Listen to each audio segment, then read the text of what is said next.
Welcome to FVTV, and again we have our special guest, the Worshipful, or the Grand Master of Freemasons Victoria, Richard Elkington. Thanks for joining us, Richard.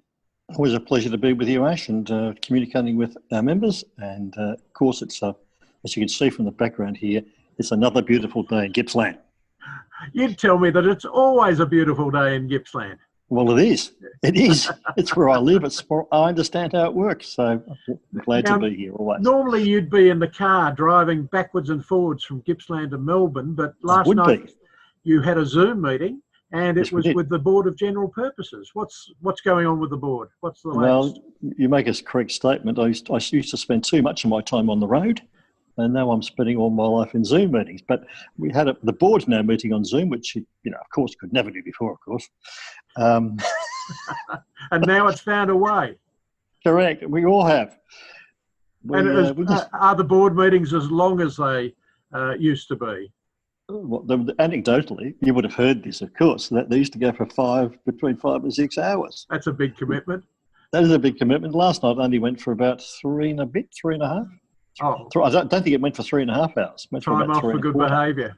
You are exactly right. And that's because we've committed ourselves to a different way of structuring the agenda, and we're endeavouring really to stay out of operational detail. And so that's helped us to deal with issues. Some of the issues we dealt with last night, and Miles King, the President, will be expanding on these in greater detail. We discussed the report of the Masonic Behaviours Committee, and that was announced some time ago that given the concern in our organisation about member behaviour generally, a committee has been assembled to give us a report on what we can actually do, starting from the top down, to improve our member behaviour. So we truly live the principles of brotherly love. Now, these are Masonic leaders who are members of that committee.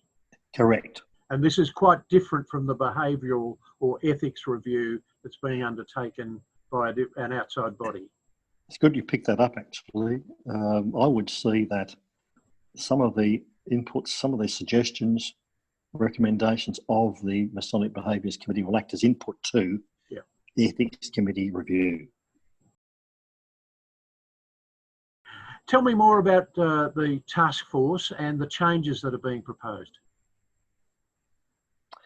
It appeared to a number of us that the task force was an extremely useful vehicle for allowing many of our members who want to do something concrete, do something physical in their communities. Traditionally, they were known for assisting the CFA and other bodies in not only during the fire incident itself, but more particularly afterwards in some of the remediation activities. In fact, it was members of the task force who were instrumental in forming Blaze Aid. Yes, yes. Okay? So there was an avenue where the task force should, have a call to arms, and then call brethren to assist in an emergency situation, for example. And that's the most sort of allied to that. Freemasons as an organisation, the foundation, received some great publicity for the 99,980 donation to the farmers in northeast Victoria, especially around Corryong. Yeah, these things are all linked together, aren't they? Yeah. It's about supporting our communities. We have 8,000 members in our fraternity. Those 8,000 members, in theory, can be harnessed for community good. And so there was publicity this week or in the past week with ABC Radio, with the Corryong Courier newspaper. Exactly right. And you've been on radio in Gippsland?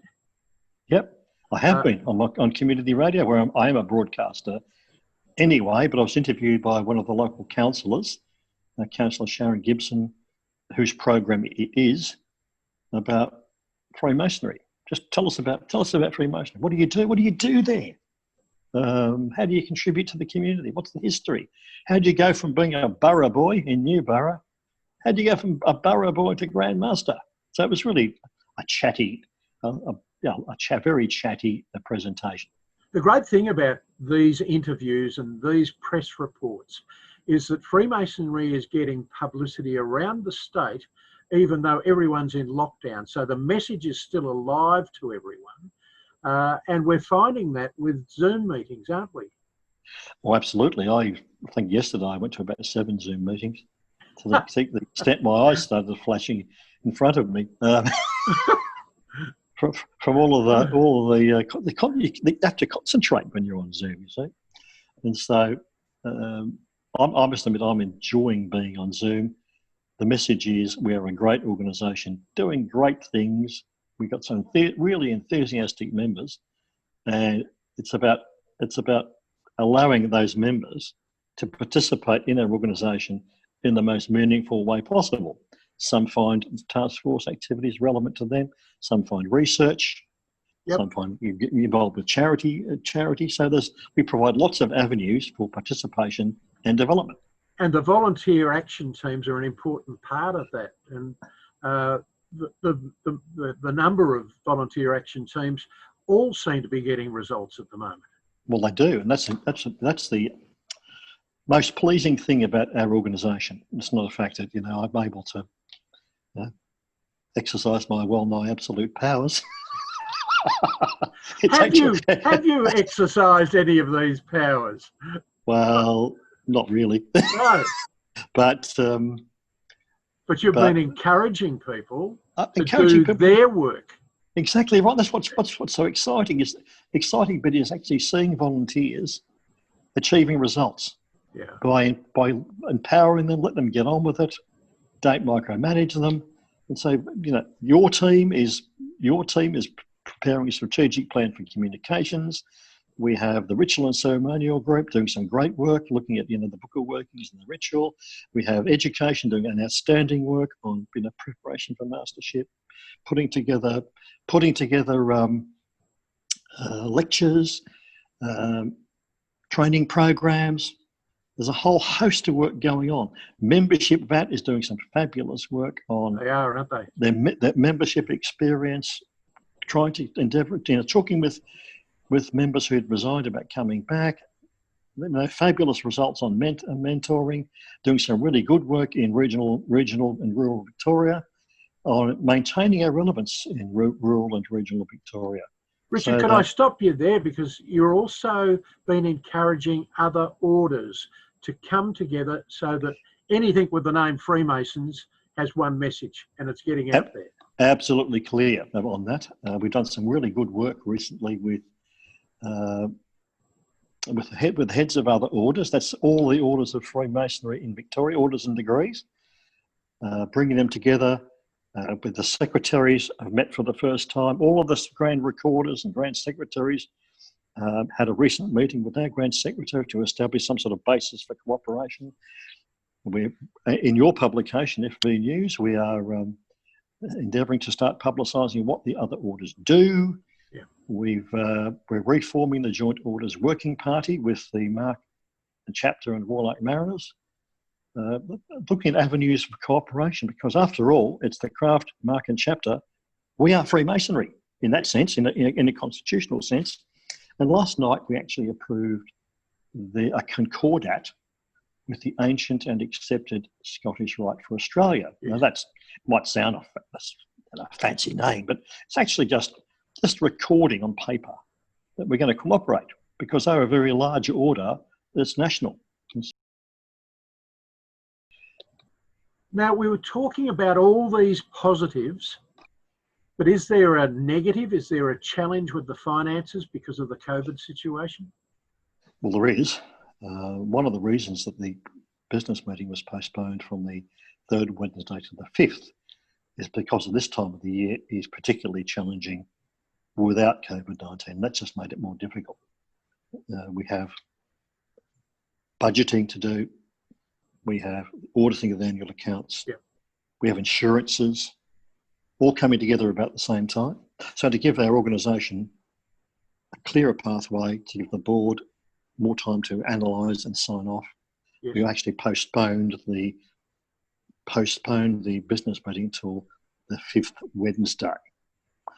Apart from that, so people will still be able to see the business meeting. They'll be able to log on September the 30th at 7:30, and they'll see the business meeting as it has been held. Correct. Yeah. You're right about the financial challenges. When you look at our revenue, this is putting it in really simple terms that even I can understand as an engineer. Well, you're going to make things stand up, and that includes the budget. Correct. Our revenue sources are capitation fees, essentially, which we gave a capitation fee holiday. Yeah. So we were down in capitation fees. Well, that was a whole half year, wasn't it? Yes, it was. Of people not paying capitation fees and lodges being credited. Our income from floor space leasing at Box Hill, Bayside, and the Eastbourne is challenging. We've actually lost rental income, and of course our returns from investment. Yeah. But the state of the market are also down. Yes. But it's interesting when you look at this. So it's looking at how can we cut our cloth to suit the situation. These sort of dilemmas force you to consider, what are we? What are we as an institution? What do we exist to do? Because we could go for total financial outcome. Let's maximise revenue. But one of the implications of that may well be that you actually diminish the Masonic impact. So it's always trying to maintain a balance between satisfying the needs of the members on the one hand, giving them a wonderful experience, making sure our organisation is relevant, and at the same time doing that within a framework of financial responsibility. Yes, well, I know that balancing those two. There's sensible economies being made along the way. For instance, with the meeting, instead of it being live stream, which would cost us many thousands of dollars, we can find $12,500 or something. Yeah. Yes. We can find a more economical way of doing it and achieving the same transparency for our members. Absolutely correct. Yep. Yeah. Now, we're having these chats every fortnight, as well as your Grand Master's message going out to our members. What do you think is ahead for us in this coming fortnight? Well, in the coming fortnight, I'll look forward to the coming fortnight. There's lots of meetings.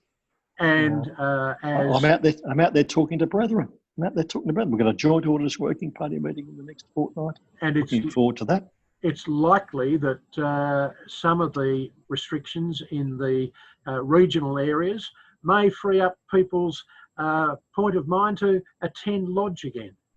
Absolutely. And they can do that by Zoom. Yeah, what I'm actually seeing happening at lodge meetings, we're starting to think about what life might be like going back.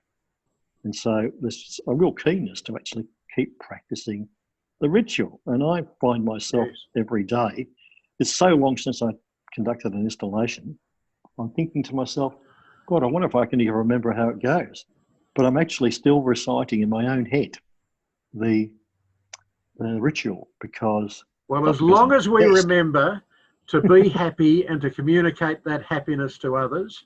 Absolutely correct. We'll be on the right track. That's the best bit of ritual that I like. Exactly.